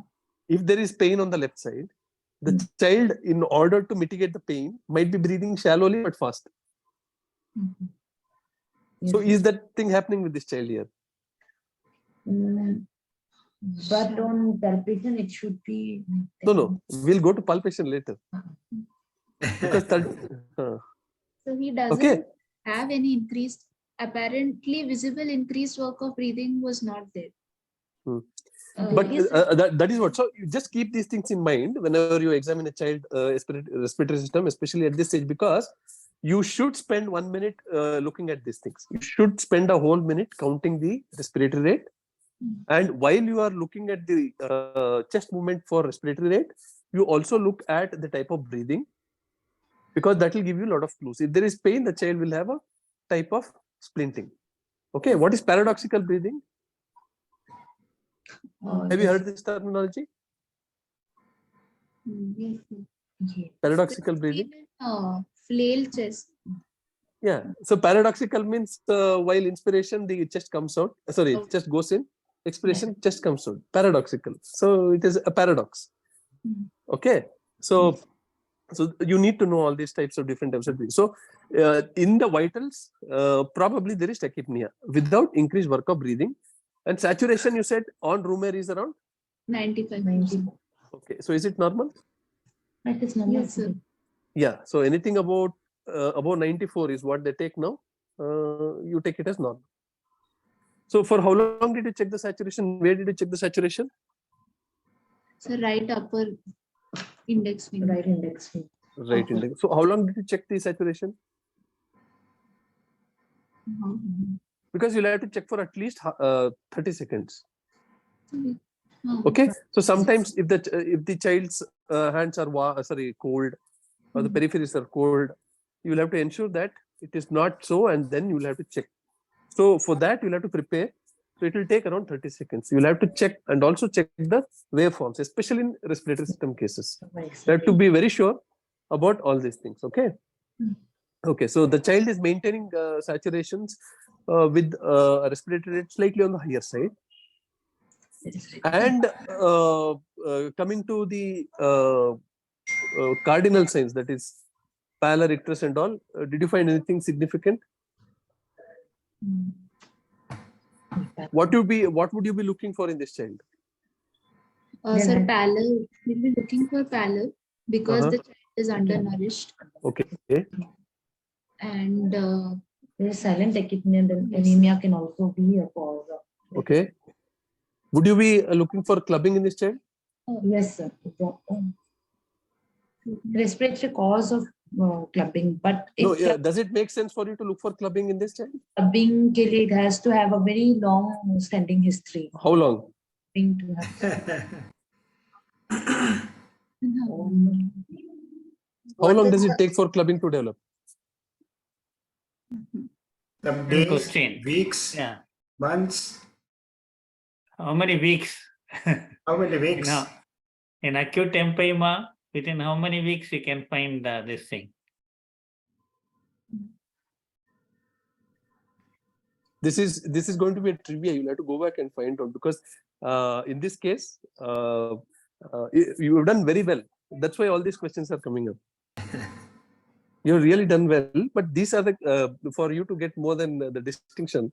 These questions. Yeah, you have to find out, no, acute Yes. empyema. We used to have those days a lot of empyema cases Correct, during sir. our undergraduate and postgraduate days. Let So me we take have this question. Let me take this question. I'm sure that somebody is going to ask you in the exam. Your point is valid. Your response is that presence of clubbing is indicating very chronic suppurated lung disease, commonly. Point of view I'm talking. And most of the conditions, clubbing usually takes more than 6 months duration. But very few conditions, there even within the short time, within few weeks, even the clubbing can develop. And somebody may ask us, which are these conditions? One is bacterial endocarditis. Endocarditis, clubbing can develop in the few weeks. Even another condition from respiratory point of view, the lung abscess. Even the patient has suppose necrotizing pneumonia, goes for the complication of the lung abscess, that takes usually short time of few weeks, but the presence. Yeah, 3 weeks they have mentioned in the books. 3 weeks they can have. Yeah. So usually 3 weeks, 3 to 4 weeks time. That means not in months, and that is a very short period. And therefore, any case of even the PUO, Pyrex of unknown origin, if you don't have the answer, and such a patient, even gradually see that initially it was not there and now is appearing, always exclude the bacterial endocarditis. I think gallum and other things will be probably obvious with your condition, but within short time they can develop this clubbing. Dr. Vikram has taken the very important point, and somebody asked in the exam, I think it will be very useful. And not I will say in the exam, in the practice it is useful. The practice it is useful. Thank you very much. Dr. Vikram, go ahead, please. Yeah, and also,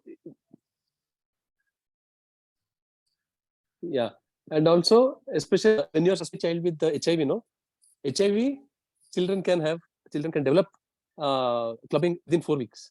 Yeah. If you are considering the child developing PCJ pneumonias or persisting PCJ pneumonias. And also LIP. What is LIP? Have you had your HIV postings yet? No.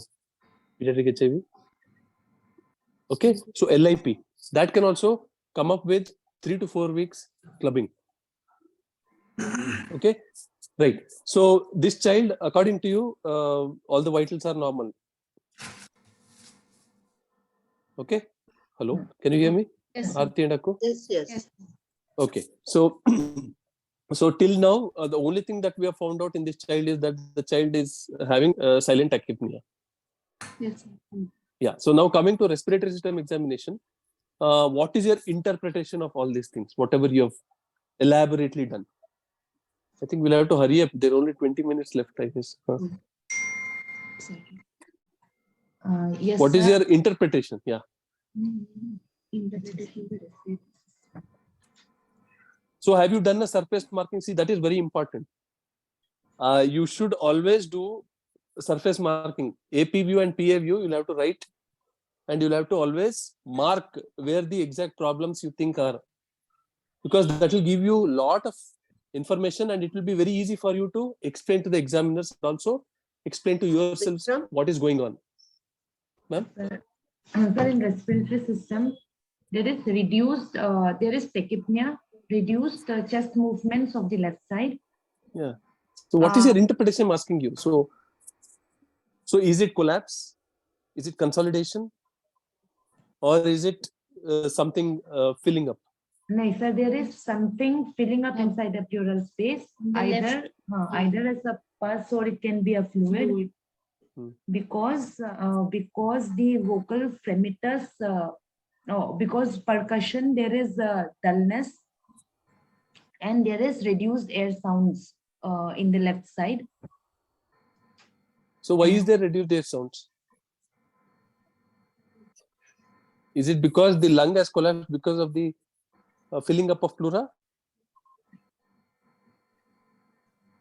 Sir, if the lung had collapsed, the trachea should have been deviated. There is counter things happening. No, there are two counters that are happening. One, the lung is shrunk, and because the lung is shrunk because that the pleural space is filled up. So they will counter each other. So the trachea may not shift. Why will the trachea shift? If the entire lung has collapsed, and it would Pulling. or yeah, more so if there is fibrosis, it would pull it. If there is something filling up in the pleura, the lung has been pushed or the lung has collapsed, and then the trachea probably is the center. See, why I'm telling you is always make it a habit of writing the lung diagrams, because that will be very easy for you to explain. That's almost like mathematics. Yes. PA and AP both. So Yes. that is what I'm asking you. Do you say except in the infraclavicular region, rest all the left side, the air entry is decreased and dull to percus, VR, VF both are decreased? Yes, sir. Yes, sir. Huh? All the areas will have to mention. Yeah. No, agreed, because I'm just trying to hurry up. So Yes. everywhere vocal fremitus, vocal resonance has decreased, air entry is decreased on the left side, and it is dull to percus. Yes, sir. Yes, sir. Yeah. So very likely your condition or your interpretation should be that there is something filling up in the left side. Yes, sir. Right? Yes, so you will have to further decide whether it is fluid that is filling up, or whether it is or is it effusion, or it is a thick pus. Do you think it is pus?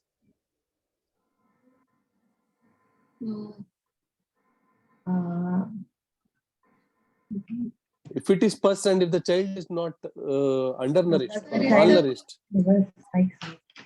Sir, if it is pus, and if the child is not undernourished or malnourished, the child should be having very high grade fever. Yes, sir. So the child should have been toxic lupus. Yeah.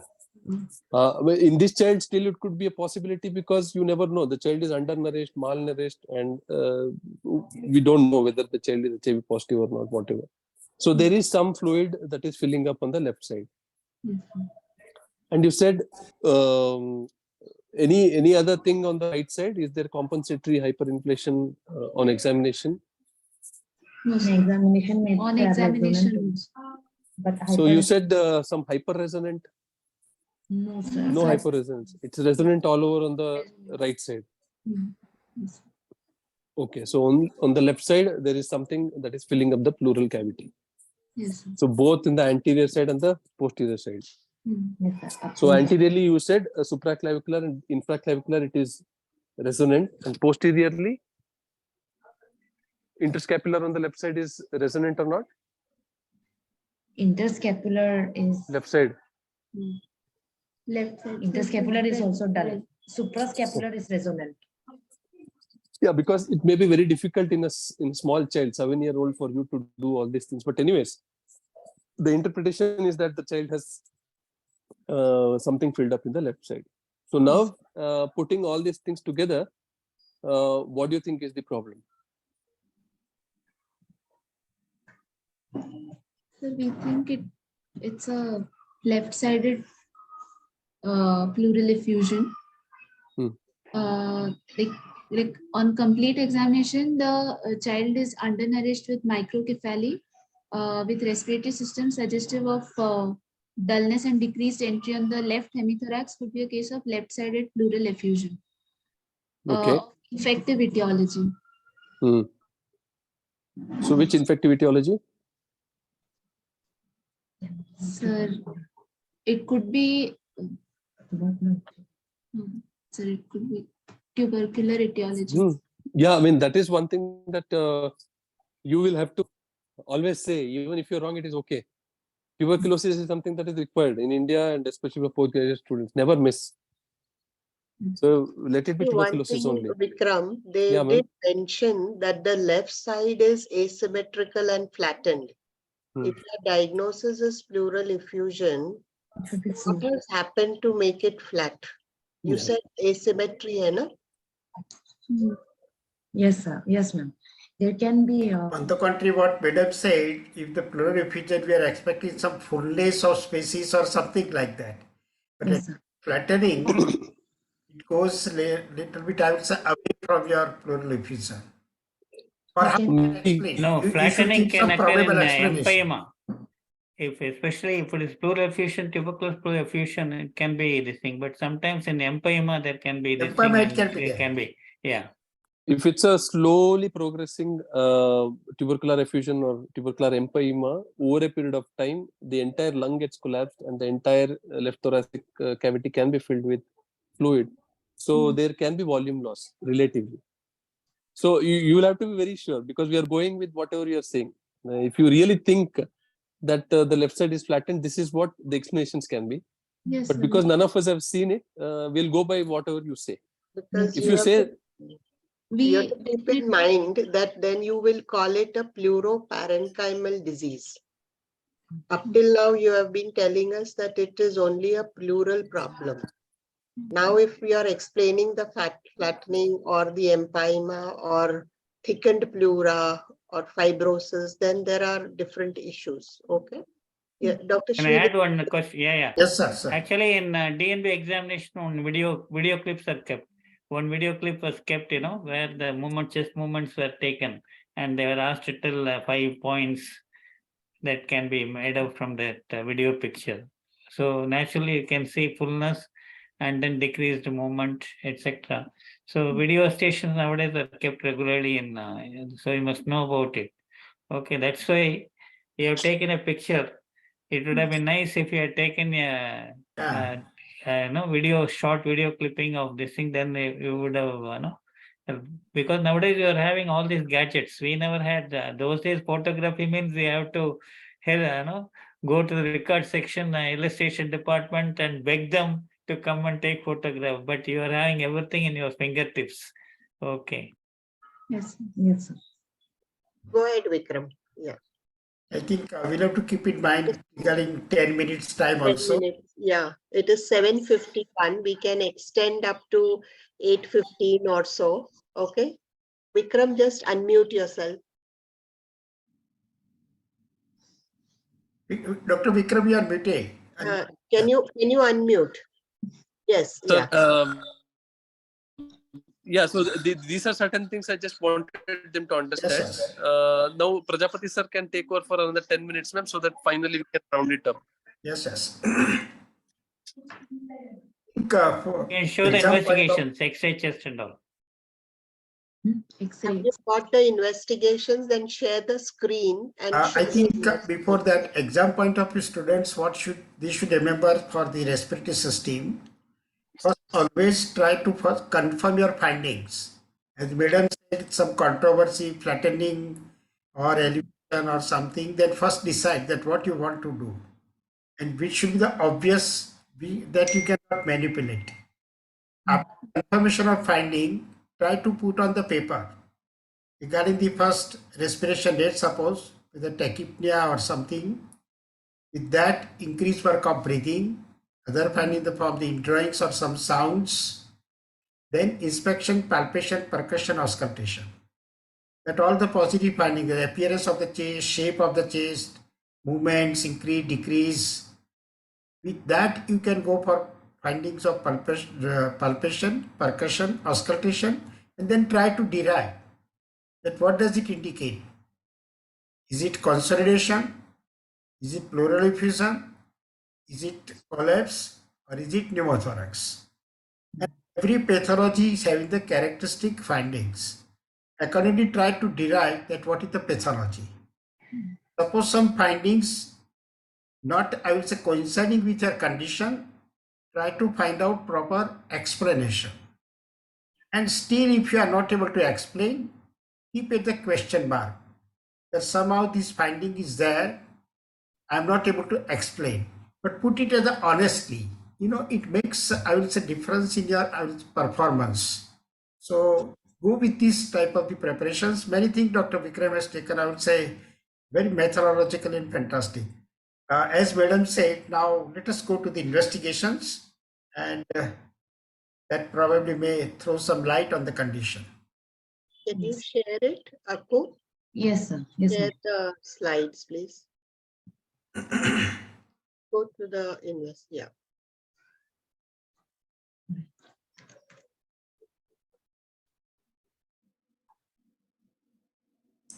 Can you read this X-ray, Dr. Aarti?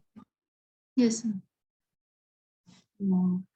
Guys, I think X-ray reading itself may take more time, so probably we may not go this all the basics. But what this X-ray shows? Sir, this is a PA view of the chest X-ray, Okay. which is slightly rotated with proper exposure and showing showing a homogeneous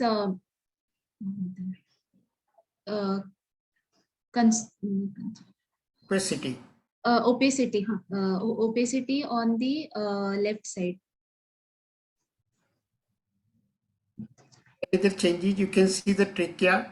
What about the heart and trachea? What is where is the location of heart? Is it normal or deviated pushed on opposite side? What is your comment?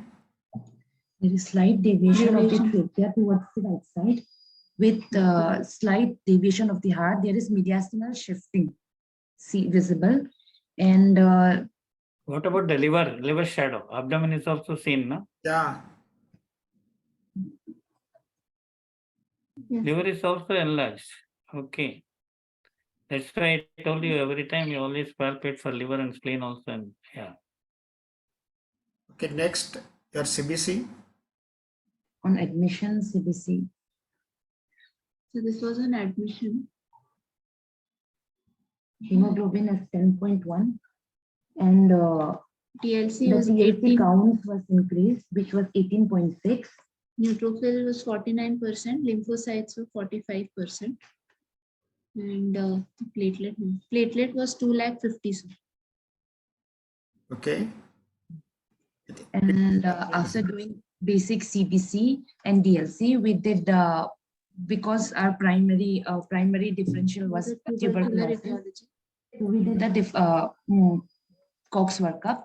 In Cox workup, the MON2 was negative, HIV was non-reactive, and we did a GAL CBNet, which was also negative. But however, the ESR was raised, which was 35. And then we did USG thorax, which was showing left-sided moderate pleural effusion, maximum thickness 5.7 centimeter with septations and echoes within. Then following which we did a USG guided pleural tap of that of a collection, and it was showing 10,000 cells with lymphocyte predominant, 65% lymphocytes, and the protein was 4 and sugar was 60. So mostly it was exudative in nature, and CBNAT of that tap, it was very small, 7 ml, only 7 ml was taken out from that collection. CBNAT was negative, and culture sensitivity showed no growth. Gram stain also, there was no organism visible, no organism seen. Sir, I'll show you the photo of that collection. Then we did the CT scan for that child to see if we are missing out on any other signs of tuberculosis. So grossly, the impression was it was a peripherally enhancing gross pleural collection with thickened and enhancing pleura on the left side with compression collapse of underlying lung parenchyma, likely suggestive of infective etiology, empyema, and patchy area of ground glass opacity in posterior segment of the right upper lobe. So, with the help of that other pediatric surgery department, a decision of because ICD, we didn't put any ICD because the child had already come in a very late stage and there were already septations there. So a joint decision on thoracotomy was done for decortication. It's a pre-op preparation. Thoracic epidural was seen. So on in the operative field, the pus collection was seen when the left pleura was strapped, and this is after strapping. After the strapping was done, this is the lung expansion after the procedure. And this is a pleural strip. This is the pleural strip, sir. This is collection. The collection, and this is the post-operative X-ray of the child, which again shows this is a centrally placed posterior anterior view with the drain in situ on the left side, and with the homogeneous opacity on the left side, which was there pre-op, is now showing some clearance. It is not the complete. It is not complete homogeneous opacity. And the trachea is now centrally placed, and the mediastinum is also.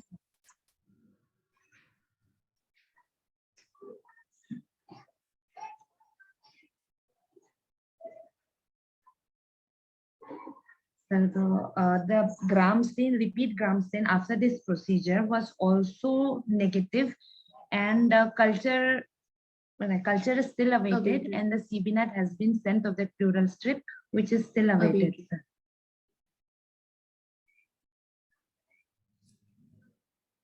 How is the child now? And the child is on post-op day. Ma'am, the child is on a post-op day 3. Is better. Is doing better. The fever spikes have reduced, and there are almost, since the past 24 hours, there have been no fever spikes. And child is ANA is also improved. The output is also around 100, 150 to 120 every day. Still. Okay. All right. Okay. Okay. So if you don't have anything else to share. Only thing is, if you look at the, go back to the CBC chart.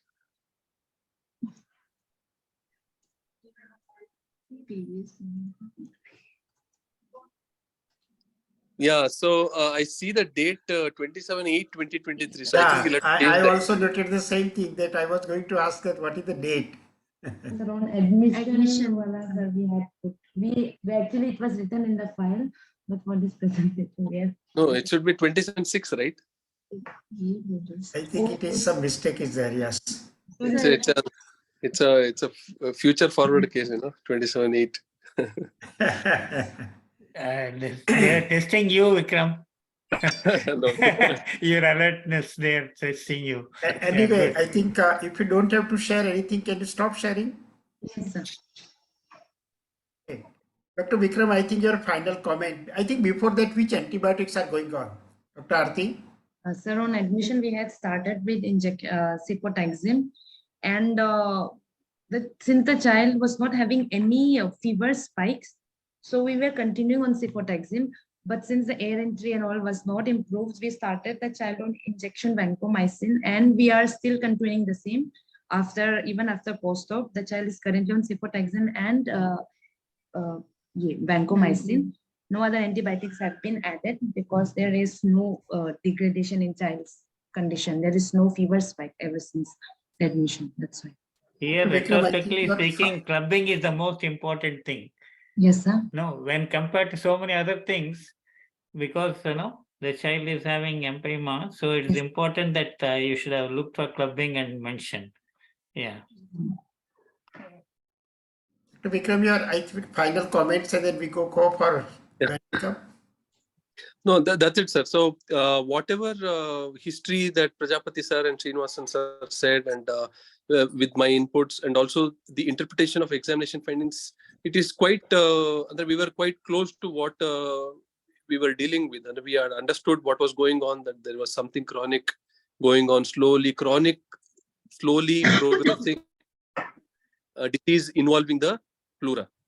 Yes. So, and again, interpretation of examination findings was partially true, partially right, when we said it was the pleura that got filled and compressed on the lung, which collapsed the lung. So probably that was the reason why the trachea was not shifted, and that probably was also the reason why, if I go by your finding, that the left side was flattened. Okay, so it was a chronic, slowly progressing disease of the pleura with collapse of the underlying lung. So I think it sums up our discussion, and I don't know, I mean, probably it is tubercular effusion with secondary infection is what I would finally think of the diagnosis as. So that's it from me, sir. Prajapati sir, thank you. Yeah. Dr. Vikram, how do you come across this tuberculosis empyema in the practice? Yes, sir. Yes, sir. Yes, sir. We while I was in St. John's, we had seen quite a few. While I was in St. John's, we had seen quite a few. During those days also, we have seen, sir. We presenting as empyema, later workout, no? This turned out to be, yeah. And what is the likely mechanism for tuberculosis empyema? It would have started as tubercular effusion and would have got secondarily infected. Okay. But that is one. Otherwise, empyema, not the secondary bacterial infection. Primary tubercular empyema. Yeah. Probably intense exudative reaction of the pleura, sir. Maybe pleural biopsy would have helped in this child. Yeah, exactly. Yeah. Many times we find that the Langerhans giant cells are there in this thing, so that may. Of course, clubbing is also very important, especially if it is right from the beginning. It's empyema due to bacterial organisms other than mycobacteria. It will be really certain. Yeah. I think the surgeon who has done the procedure must have taken care, and this material, particularly, the fluid may not show, but particularly the pleural collection, that to particularly suppose granuloma like some material, and if you scrape it out and send for this examination, probably we may get, if it is tuberculosis, we may get this siminate or something. Anyway, I think it's really interesting. Yes, sir. In certain chronic, slowly progressive pleural pathology, if it is not a malignancy, many times you wouldn't be getting an organism diagnosis, sir. Only 5 to 10% of the time you'll get the diagnosis. Yeah. Organism can be isolated because the body would have taken care that the organism is extinguished, but the local host factor would be ensuring that the neutrophils are activated and they just go on with accumulation of pus. So any chronically, slowly progressive pleural pathology, the organism most of the time is not isolated, sir. Thank you very much, madam. Should we end over here? Yes, sir. I think both the students, Arti and Akku, done the really very good job. very nicely even presented the case, and you have responded very appropriately to most of the questions. So definitely, and their mentor, as Madam said, Dr. Takam Kanu, I think, as you say, definitely must have Yes. put lots of efforts for these preparations and learned a lot from Dr. Vikram when he was talking. I will say, particularly very basics and important aspects of the and presence of Dr. Srinivasan sir is really inspirational for all I of hope it's not interrupting. and probably at the within the very short time, Madam Dr. Aarti prepared the team for presentation, and of course, I will say she's the pillar for this whole program. Of course, Dr. Nehal and Dr. Yogesh Parikh is there. Thank you very much, Dr. Nehal. Over to you.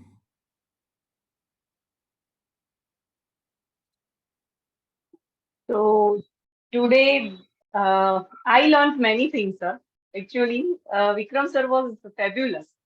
And the way he started with the discussion and encouraging everything and then correlating everything, and that was also like he was stimulating students to come up with the answers. So that was very nice. This way the students also get boost up their confidence.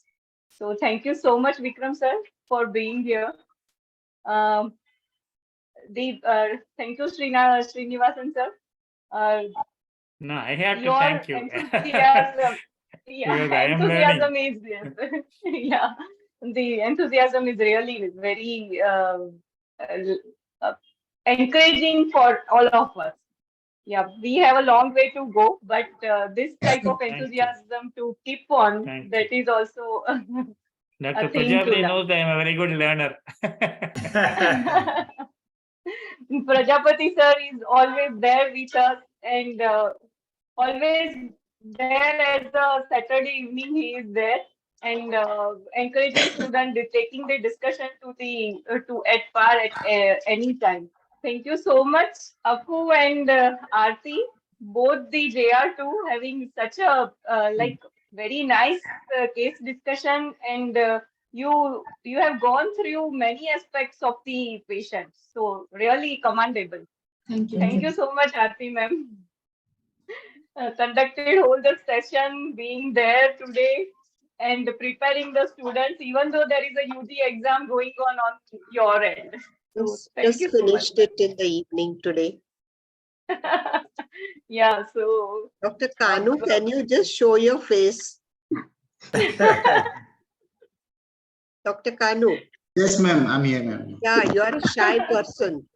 Okay, so he has taken the same case for undergraduates also. And then he has guided the PGs also. So that's well done. And so Dr. thank you so much, Vikram Dr. has Kanu. been a very good PG at BJ Medical College, and he's a very thorough academician. So he's doing really great with many other aspects of pediatrics. I think you are into the CPR and BLS and all those things as well. I told him send me your CV. He did not send it.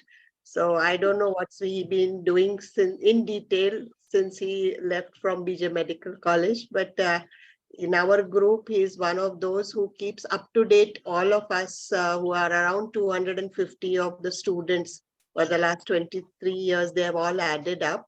So if such groups are made and he puts in all the latest things and keeps it going, so it's really good for the residents also to be with him and many of the others who are now doing specializations in different fields of pediatrics.